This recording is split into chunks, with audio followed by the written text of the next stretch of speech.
संवत्सर से ऊपर और सूर्यलोक के नीचे वायुलोक की स्थिति।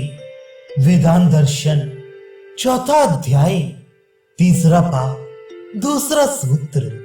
वायुलोक को संवत्सर के बाद और सूर्य के पहले समझना चाहिए, क्योंकि कहीं वायु का वर्णन समान भाव से है और कहीं विशेष भाव से है। व्याख्या।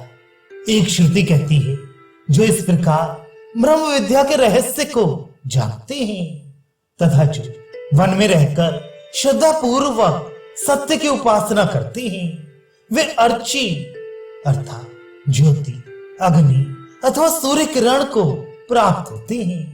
अर्ची से दिन को, दिन से शुक्ल पक्ष को, शुक्ल पक्ष से उत्तरायण के 6 महीनों को, 6 महीनों से संवत्सर को, संवत्सर से सूर्य को, सूर्य से चंद्रमा को तथा चंद्रमा से विद्युत को, वहां से अमानव पुरुष इनको ब्रह्म के पास पहुंचा देता है। यह देवयान मार्ग है। दूसरी श्रुति का कथन है, जब यह मनुष्य इस लोक से ब्रह्मलोक को जाता है तब वह वायु को प्राप्त होता है। वायु उसके लिए रथ चक्र के छिद्र की भांति रास्ता देता है। उस रास्ते से वह ऊपर चढ़ता है, फिर वह सूर्य को प्राप्त होता है। वहां उसे सूर्य लंबर नाम के वाद्य में रहने वाले छिद्र के सदृश रास्ता दे देता है। उस रास्ते से ऊपर उठकर वह चंद्रमा को प्राप्त होता है। चंद्रमा उसके लिए नगाड़े के छिद्र के सदृश रास्ता दे देता है। उस रास्ते से ऊपर उठकर वह शोक रहित ब्रह्मलोक को प्राप्त हो जाता है। वहां अनंत काल तक निवास करता है।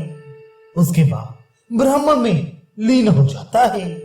तीसरी श्रुति कहती है, वह इस देवयान मार्ग को प्राप्त होकर अग्नि लोक में आता है, फिर वायु लोक, सूर्य लोक, वरुण लोक, इंद्र लोक तथा प्रजापति लोक में होता हुआ ब्रह्म लोक में पहुंच जाता है। इन वर्णनों में वायु लोक का वर्णन 2 श्रुतियों में आया है। कौशितकी उपनिषद में तो केवल लोकों का नाम मात्र कह दिया, विशेष रूप से क्रम का स्पष्टीकरण नहीं किया। किंतु बृहदारण्यक में वायु लोक से सूर्य लोक में जाने का उल्लेख स्पष्ट है। अतः छांदोग्य उपनिषद की अर्ची से आरंभ करके मार्ग को वर्णन करने वाली श्रुति में अग्नि के स्थान में तो अर्ची कही है, परंतु वहां वायु लोक का वर्णन नहीं है।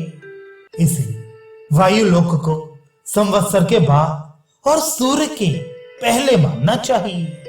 वरुण, इंद्र और प्रजापति लोक का भी अर्ची आदि मार्ग में वर्णन नहीं है, अतः उनको किसके बाद समझना चाहिए, इस जिज्ञासा पर कहती हैं।